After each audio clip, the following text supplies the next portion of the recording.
What is going on, my beautiful brothers and sisters? How are you all doing today? The moon in Cancer transit, we have just seeing tell the truth. Interesting, just seeing and tell the truth. You know, some of you guys, the universe is calling us to not just say our truth, but to actually sing it, to actually really express it in a deeper, more artistic and creative way right now. The universe really is asking us, with this moon in Cancer, of course the moon likes to be here. It's comfortable here because it's at home here, right? So it feels good, and we're going to be wanting to emotionally connect. We're going to be certainly wanting to connect more deeply to our sanctuary, our home space. Call your mother during this moon in Cancer, even if you are estranged, or at the very least send her some positive energy, right? Send her some positive energy. But what's going to make this moon in Cancer transit a little bit more difficult is considering all of the aspects that it's going to be making. We're talking squares to Chiron and Mars in Aries. We're talking about a square to the Sun. We're talking about the opposition to all of this Cap energy with Pluto, Saturn, and Jupiter. So we're effectively getting like a Grand Cross kind of energy over the next few days.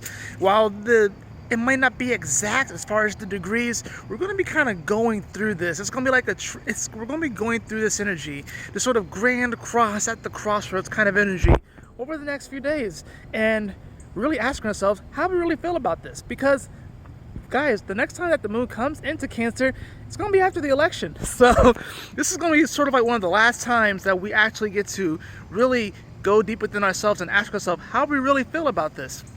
Look at our home, look at our sanctuary. How do we keep our home a sanctuary? How do we keep it sacred? You know, I think that's one of the most important things about Cancer energy. People, of course, talk about emotions and all these sort of things, and the mother, but it's also about the sanctuary. And the sanctuary, it's not just your home, but it's literally your body, it's your space, it's your energy, wherever you go to. It can even be your workplace, right? So, which is funny because, you know, when you think of work, you typically think of Capricorn. But we have, like I said, just sing and tell the truth. This is a moment where we really want to honor our feelings. We want to really honor how we feel. But at the same time, we don't necessarily, but because of all of the aspects that are going on right now, we have to be honest. And we do have to tell the truth. And when the truth is presented to us, we can't just hyper react to it. That's where the square comes in with the Aries, where our character, we may feel like our character comes into question and is challenged. And maybe even past wounding may come up to try and challenge us on how we feel about certain things and how we feel about certain facts that are coming up. Of course, then you got the square over to the Sun in Libra, which is wanting to shine light on relationships and shine light on trying to bring some type of peace and harmony within those relationships. And then, of course, the opposition to Capricorn, the establishment, which is up in arms right now. It seems crazy right now. This just seems like there's just so much going on and how society is really shifting. We do want to honor our emotions, but because of these challenges, we have to be honest with ourselves, and that may require us to look deeper, think deeper, have more compassion, and to also realize that nobody can really silence you except for you. I guess technically God could if he takes you out of this life, but still your voice, you're singing, like your voice will still continue on, your essence will still continue on. So the only person that could really silence you or cancel you is you. And we live in the age of cancel culture. I'll give you a perfect example. Donald Trump. I don't know whether you like, love, hate him, or whatever it is. He's uncancelable. He's actually uncancelable. And that's actually a pretty awesome thing. Well, like I said, whether you like him, whether you dislike him, whether you agree with his politics or not, or whatever have you, whether you, look at what he's done in the past, whatever like that, and trying to use that against him or whatever have you, it doesn't matter. The dude's uncancelable because he's just going to say what's on his mind anyway. He's going to say what's on his heart. Okay? That's just what he's going to do. And it can be very polarizing. He's a Gemini. He's very polarizing, but he's also an eclipse baby. Very powerful energy, right? So, like I said, this is going to be the last moon in Cancer that we get before the election. So this is a huge moment when it comes to... How you doing, man? I'm good. How are you? I'm doing great, man. I'm doing great. Beautiful day.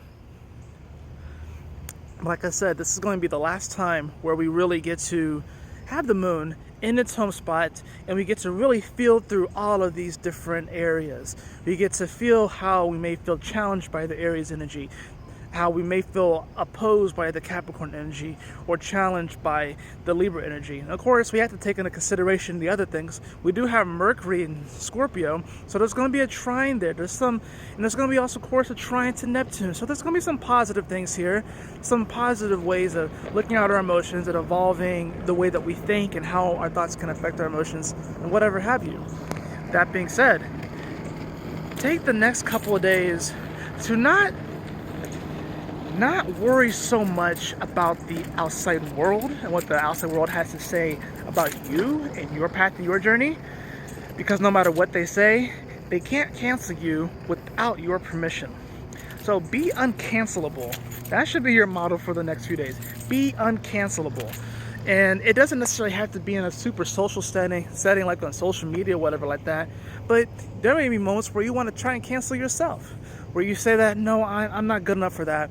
No, I'm not allowed to have that good thing. I'm not allowed to manifest that good thing. Throw that out there. Get that out.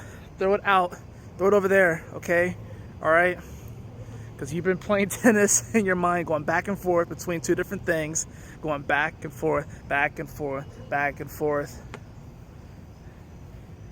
There's actually a moment here of commitment. You saw how simple those cards were, right? Just sing and tell the truth.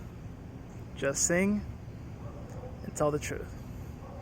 So ask yourself over the next couple of days, where have you been canceling yourself? And why is that not in line with your truth?